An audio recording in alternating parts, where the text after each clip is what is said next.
being mad at myself because I missed the three and then I went and hit the backboard, and he told me it was disrespectful to the game of basketball. So I don't know. It reminded me of the technical that I got in college where I said, damn it, where it's like a personal frustration.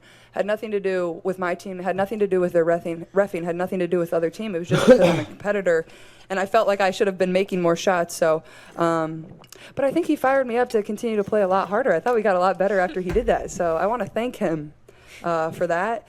But overall, I thought once we got to that media timeout around 5 minutes in the third quarter, I thought we all kind of just took a breath. It was a little chaos there for 2.5 minutes, and I think I could have done a better job of kind of regaining my cool, but that's like the fire and passion that just gets me going. It's just finding a way to channel that and use that, and I thought I did a really good job of that at the end of the third and the fourth quarter. I got a technical for...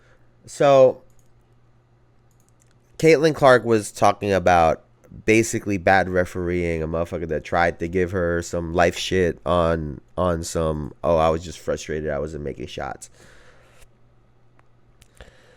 I think the tough reality that we have to deal with moving forward is that bad referees are equaling to more views.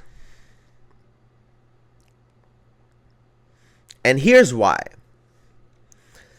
Ever since the Tom Donaghy scandal with the NBA, which put the integrity of the game in question, and I know that there were some years there where it was in a little bit of limbo, but for the most part, ever since that time, the game has gotten more and more and more and more popular. And it feels like every year the referees get worse and worse and worse. We complain about them year in and year out. Every year. We just saw at the Olympics on one of the biggest stages in front of the whole world. Terrible refereeing. It was awful. They were making up rules on the fucking fly. And the viewership was still up.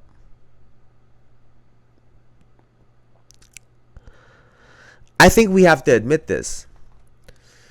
The bad referees create clips on their own, which creates more impressions, videos, click-throughs, views. It adds to all the analytics that the NBA looks at when at the very end of the year, when they're in their meetings talking about how successful the year was. It's a part of the clip farming at this point. Every single time there's a bad referee job, what happens? It's all over the internet. Everyone's talking about it. It's on all the comments. It's on the TV shows, the talk shows, the podcasts. It's everywhere. From one moment. Don't even have anything to do with the players. And we keep saying, oh, when are they going to get... What? And they're just not getting better. Which tells you what? That the NBA likes what the fuck they're doing.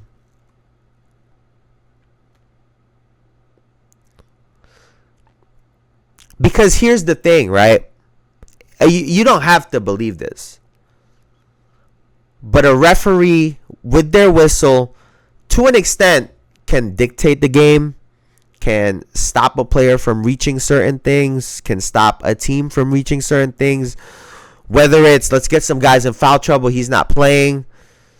Let's get the other team on the foul line. Let's not blow our whistle. So these guys get frustrated and there are no calls. And it's just, there's so many ways they can impact the game. Call it rigged. That if the NBA wants something to go a certain way, they can influence it. I don't think that they can completely change the outcome, but they can influence it. And on top of that, they generate millions on views, which other other channels, other podcasts, other shows also use to get millions of views.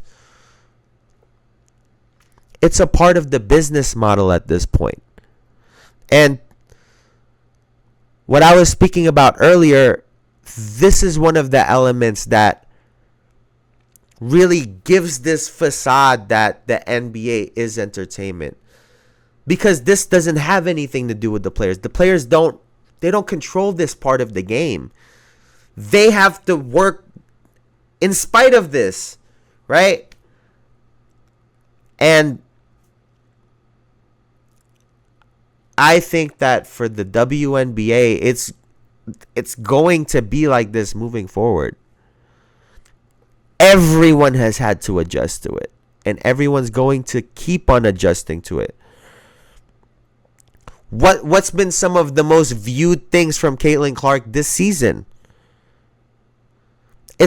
The threes and the good games are one thing, but when she's getting pushed, the flagrant fouls, those